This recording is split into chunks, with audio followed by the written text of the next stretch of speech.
Tatuagem, roupa colada, decote, coxa de fora, piercing, cirurgia plástica, enfim, há tantas outras coisas que não vemos assim uma proibição explícita na Bíblia dizendo não usarás calça legging. E aí então, via de regra, se você expõe a sua opinião contra algumas dessas coisas aqui, você já recebe logo de cara o título de legalista, fariseu, religioso, pois não há uma passagem explícita proibindo tais coisas. Hoje eu quero dizer que provavelmente você, vivendo no Brasil, frequentando, se você já frequentou alguma dessas igrejas do nosso país, boa parte delas, provavelmente você entendeu errado o que é ser um fariseu, o que é ser um legalista. Mas se você quer saber, curta, comente e se inscreva. Lembre... Gente, isso é ser legalista, gente.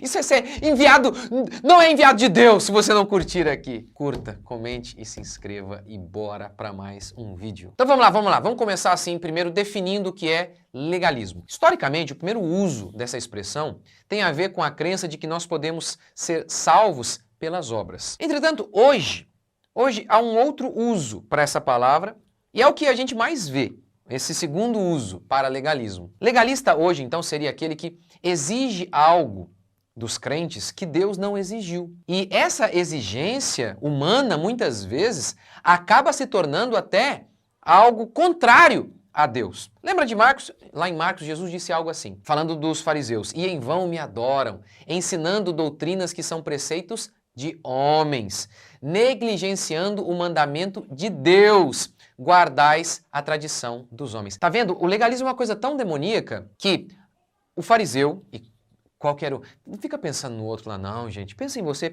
vamos pensar aqui em nós, vai, na gente. Então o legalismo é uma coisa tão terrível, tão perigosa, que os homens, o pastor, o crente, ele pode estabelecer uma regra humana que Deus não estabeleceu de forma alguma e não apenas isso. Essa regra, eles passam a amar tanto, a gente passa a amar tanto essa regra que ela se torna até contra os mandamentos de Deus. Ou às vezes mesmo isso, a regra que a gente institui é contra os mandamentos de Deus. Vamos pegar um exemplo dessa ideia de estabelecer regras que acabam indo contra regras humanas, que acabam indo contra as regras divinas. O entendimento de Jesus sobre o sábado versus o entendimento dos judeus sobre o sábado. Havia a lei e a do descanso, do culto a Deus. E os fariseus, os judeus fizeram tantas proibições e várias delas que Deus não proibiu de forma alguma. Por exemplo, acusaram Jesus de estar quebrando o sábado porque Jesus curou alguém no sábado. Em que lugar da lei está proibido curar, fazer o bem? Esse é o argumento de Jesus. Eu estou citando aqui só esse exemplo porque assim, é o mais ridículo. E muitas vezes eu e você podemos fazer isso. A gente inventa umas coisas na nossa cabeça que transforma a vida das pessoas numa prisão. Por quê? O mandamento de Deus, o mandamento do sábado, era justamente para trazer descanso.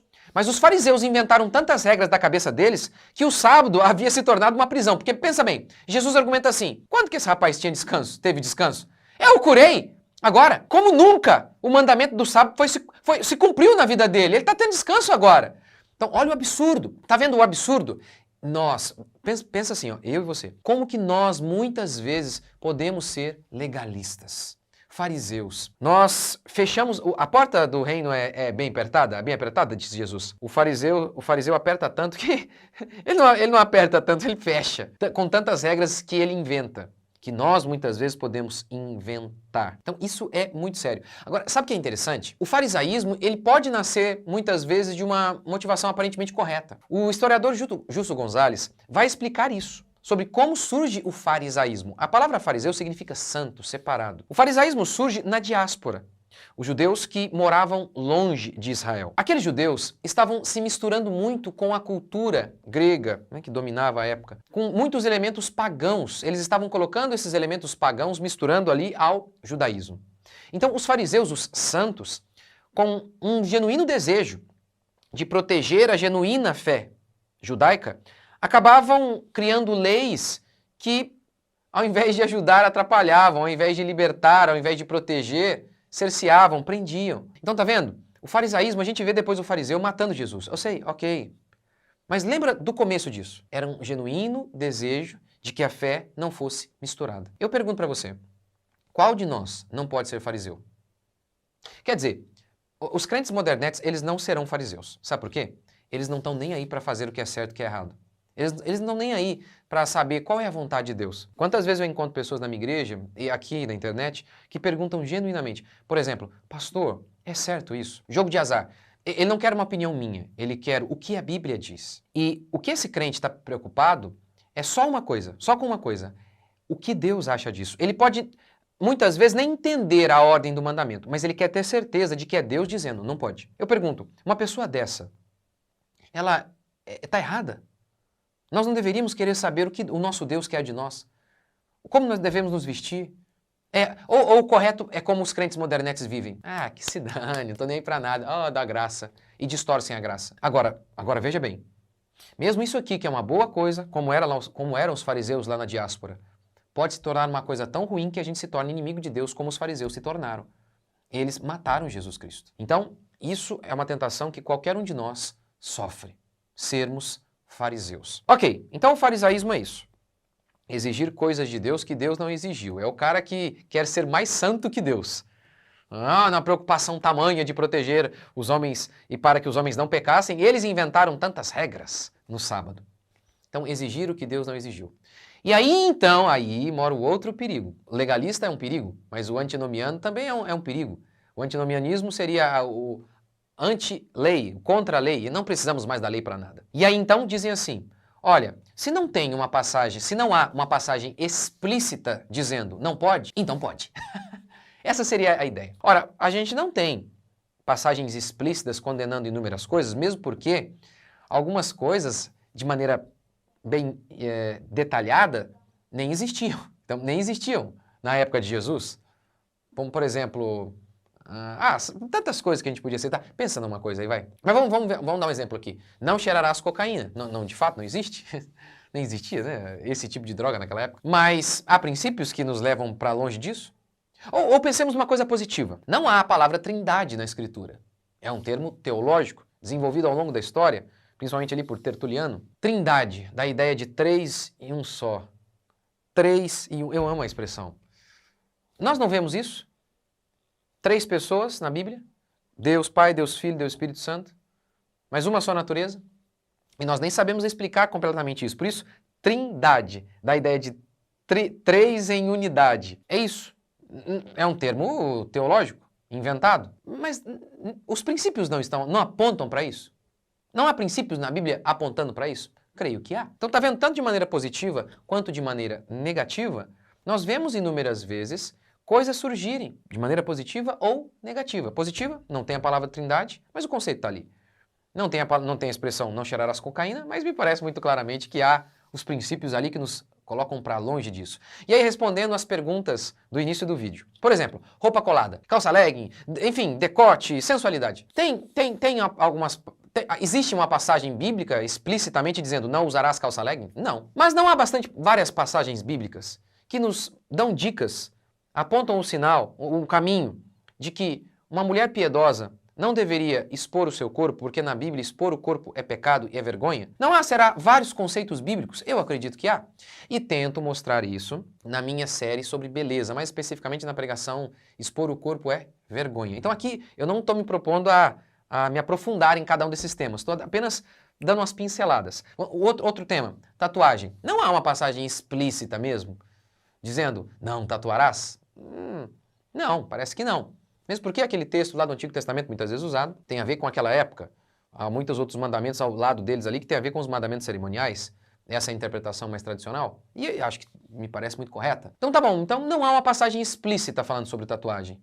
Mas há alguns princípios que nós podemos observar. Que devem ser debatidos. E que talvez não sejam tão simples assim.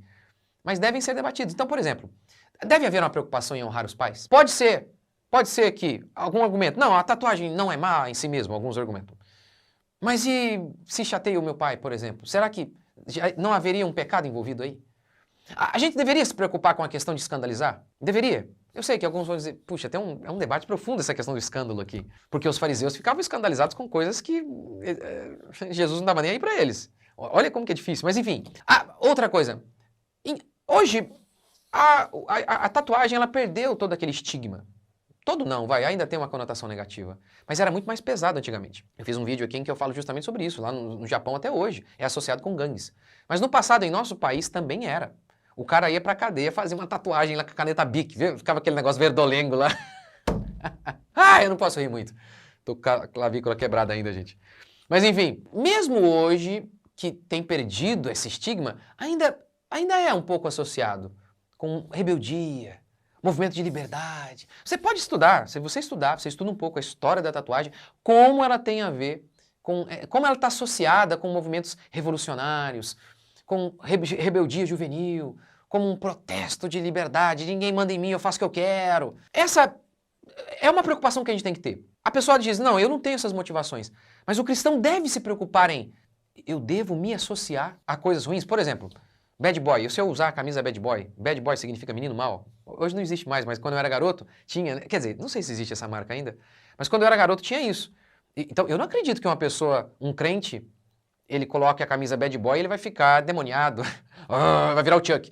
Mas, por que eu quero me associar a isso? Por que eu quero me associar a essas coisas? Nós comunicamos sim mensagens através de tudo, da nossa roupa, dos nossos hábitos, das nossas expressões, e a tatuagem é uma expressão. O crente deveria se preocupar com isso, em se associar com coisas que muitas vezes estão associadas à rebeldia, sensualidade e por aí vai? São perguntas que a gente deve fazer. A sensualidade é uma coisa muito forte na questão da tatuagem, porque se faz a tatuagem e tem que se expor o corpo. E ainda poderíamos debater sobre a questão da beleza, do que é belo. Eu falo sobre isso na minha série, beleza.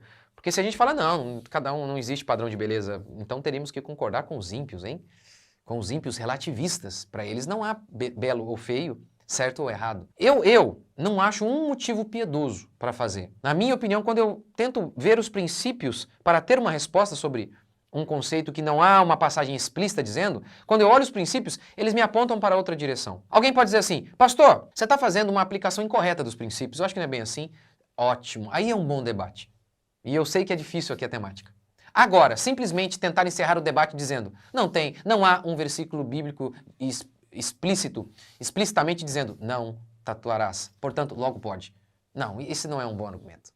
De forma alguma, de forma alguma. É sobre isso, então, que eu estou querendo falar. Não estou mais uma vez aqui, eu não estou tentando ser profundo no tema da tatuagem. Eu sei que ele é longo, daí talvez horas até de vídeo só falando sobre isso.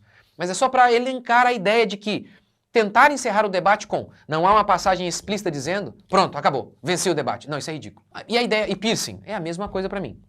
Em relação aos princípios que eu falei aqui um pouco, né, sobre tatuagem. Então é isso. E a gente tem também outra coisa que a gente pode imaginar, cirurgia plástica. E esse eu tenho realmente muita dúvida. Mas, olhando os princípios, eu seria mais inclinado a achar que não é adequado, mas confesso que tenho dúvida. Mas por quê? Alguns princípios bíblicos. A vida é mais importante que a estética. A estética é uma coisa que é importante, mas a vida é mais importante.